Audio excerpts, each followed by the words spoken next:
Hi, welcome back. I'm Eddie Muller, and welcome to TCM's Friday Night Neo-Noir series, co-hosted by my colleague, Ben Mankiewicz. Thanks for having me. Thanks for letting me sit in. You hanging in there, Ben? All this futility and misery in these movies, are you going to make it to the end? A lot of futility and misery, yeah. Yeah. And your chairs make a lot of noise. Yeah, I know. We have to be on our best behavior here because these leather chairs are You can't squirm in a leather chair on a Noir Alley set. No, you can't. But, okay, here we go. Our last film of the night is a personal favorite of mine. Yeah. A movie that began life called Cutter and Bone, named after the two central characters in the movie. But by the time its very tumultuous production history was over, it had actually been renamed Cutter's Way. The Cutter character is played by John Hurd, and Bone is played by Bridges. And Bridges' character feels like the star a little bit more than Cutter, although John Hurd is the most in-your-face performance here. Yes. And in fact, it is his character which sort of drives everyone's life. Everything. It drives everything. Yeah, everybody's life around is based on how they deal with him. But nonetheless, it struck me that it should have been called Cutter and Bone. I didn't even know that. I thought it, except then I thought, you know what?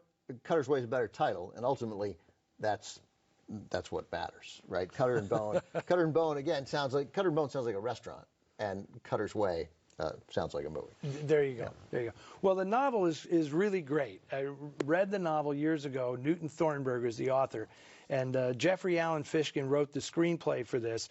But he felt that the third act of the novel wasn't cinema ready, and so rewrote it in very interesting ways, which we won't talk about before people get to see the movie.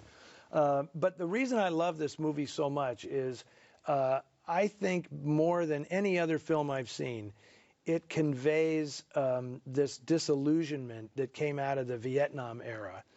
And not just disillusionment, but an anger that is represented by the character of Alex Cutter. Fury, even more than anger. I mean, it is, and so many of the Vietnam movies, post-Vietnam movies, many of them are great. But there's when compared to Cutter's Way, there's a tameness to them, a safety to them. And here you get what I imagine so many vets experienced, which was rage. Exactly. Yeah. They John Voight in Coming Home, for example, is like the way Hollywood chose to treat its veterans. Like, they're soft and cuddly and misunderstood. But in this movie, they have to come to some profound realization. They have to find meaning. We won't spoil anything, but John Hurd does not find a lot of meaning here. Well, he's searching for meaning. He is searching, like all the characters in these movies. Yeah. He is desperately searching for meaning, or is it vengeance? Right. I mean, it's one or the other. That might have been the meaning. And, yeah, exactly. So this movie has a great premise of Jeff Bridges seeing something in an alleyway in Santa Barbara one night. In the rain. And then it grows and grows. And one of the things I really love in noir stories is that ambiguity of what is actually happening.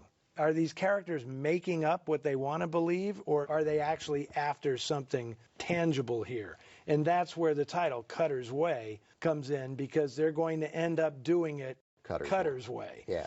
And he wants revenge for everything. Right. Everything that's happened in his life. This film has so much resonance, I think, for people who lived through that era. You just want somebody to blame. It has resonance today also. I agree. Yeah. So we hope that you agree as well. One thing we all agree upon is this was the performance of John Hurd's career. Yeah. I don't want to soft sell Jeff Bridges, because he's terrific in this movie, as is Lisa Eichhorn. But this is John Hurd's most memorable performance. And here is Cutter's Way.